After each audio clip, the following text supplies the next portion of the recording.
It is time for some buy or sell. I usually do this, and then Heath says, "Hey, you stole that from me," which of course I didn't know about. But you always add this segment when we don't have enough to talk about. Let's see how it goes, Heath. You tell me if they're in the column. Buy or sell that are hopefully not part of Heath's Believe It or Not column. We can't trust Trevor Lawrence after all. Buy or sell?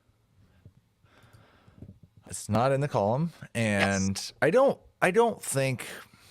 Yeah, I don't. I guess hadn't ever moved at Trevor Lawrence into the circle of trust. He was at the front of the line for the triangle of consideration today, and we were all starting him. We all had him in our top 10, and he was an enormous disappointment. But no, he's not. He has the upside that is someone you're excited about using on occasion, but not in the circle of trust. Dave, buyer. Okay, so you buy it. We can't trust Trevor Lawrence after all. Dave, you buy that. He's got the Titans next week, then Dallas.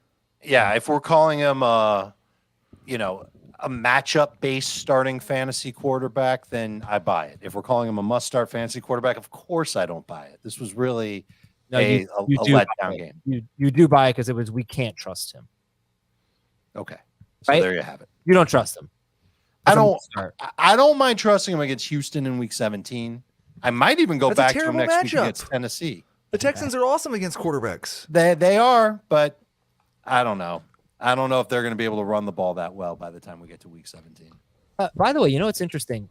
Right now, going into Sunday night. Oh, I got to turn the TV on. Going into Sunday Night Football, there are only 5 quarterbacks that really blew away Trevor Lawrence. Yeah, we were talking about that today. Only 5 quarterbacks who scored more than 21 points in non-decimal scoring. Lawrence was at 18. So while he was not good, he was in a big group with Josh Allen and Patrick Mahomes and Derek Carr and Justin Fields. They were all 19 or 20 points. Right. He ended up with 18. I believe he's a top 12 quarterback right now. Right now he is, yeah. The 4 standout quarterbacks going into Sunday Night Football are Jalen Hurts at 40 points, Joe Burrow at 32, Geno Smith at 28, and Jared Goff at 29. All right, next buy or sell that is hopefully not part of Heath's Believe It or Not column. Buy or sell, Samaje Perine is a problem for Joe Mixon. No, I don't think he'll be a problem. I was just looking because I had Trevor Lawrence. I never know why our scoring system is so far off. I've got Trevor Lawrence at like QB 15 at 16 fantasy points this week. I don't think that's the case. I mean, I will investigate that further, but I do not buy that, and it's also not in the column. Okay, so you don't think Perine will be a problem. Dave, buy or sell Perine? There's so many running back touches and targets available in this offense. Burrow was quoted before the game as talking about how it was going to be a check down season for him because he knew what teams were going to do in taking away the big play. And he's done it all year long. There's 8 to 10 targets available for running backs. Perine's going to catch 4 or 5 passes, and occasionally it may be frustrating when he does because he scores a touchdown or something, but he's not a problem for Joe Mixon.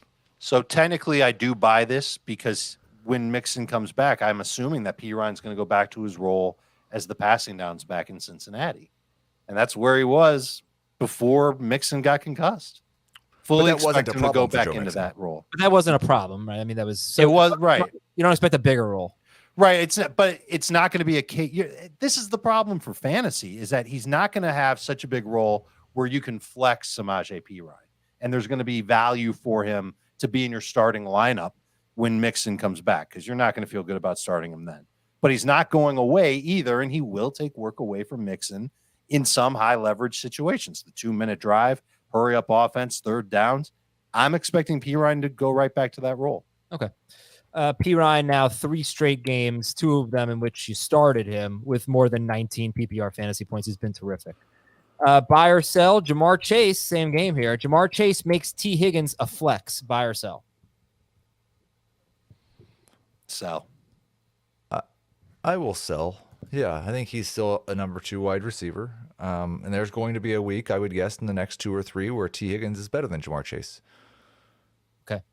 Buy or sell, Kirk Cousins is droppable. He is at Detroit next week. His last 3 games have been 2 clunkers and 1 huge game against the Patriots. Buy or sell, Kirk Cousins is droppable. I think I'm going to buy it. He looked awful this week.